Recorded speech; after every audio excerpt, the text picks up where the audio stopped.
भारतीय अंतराळवीर शुभांशु शुक्ला 4 अंतराळवीरांसह पृथ्वीवर परतले। त्यांचं ड्रॅगन हे कॅप्सूल कॅलिफोर्नियाच्या किनाऱ्यावर उतरलं। शुभांशु शुक्ला हे सुमारे 18 दिवस अवकाशात होते। या काळामध्ये त्यांनी अनेक वैज्ञानिक प्रयोगही केले। शुभांशु शुक्ला हे 25 जूनला फ्लोरिडातल्या केनेडी स्पेस सेंटर इथनं फाल्कन 9 या रॉकेटनं अंतराळात गेले होते आणि आता ते सुखरूप पृथ्वीवर परतले। शुभांशु आणि त्यांच्या सहकाऱ्यांना ड्रॅगन कॅप्सूलमधनं बाहेर काढल्यानंतर त्यांच्या आरोग्याची तपासणी करण्यासाठी आणि अंतराळातल्या त्यांच्या शरीरावर झालेल्या परिणामांमधनं त्यांना बरं होण्यासाठी आता 10 दिवस देखरेखीखाली ठेवलं जाईल आणि त्यानंतर ते भारतात परतण्याची शक्यता आहे। भारतासाठी हा अत्यंत अभिमानाचा क्षण आहे।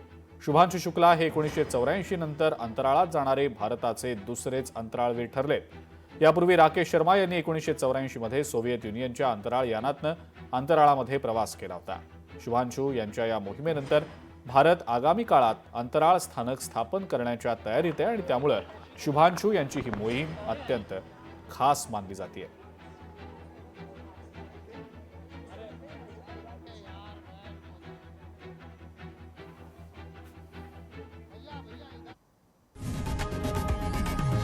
लोकशाही मराठी ऐका, पहा, जागरूक रहा।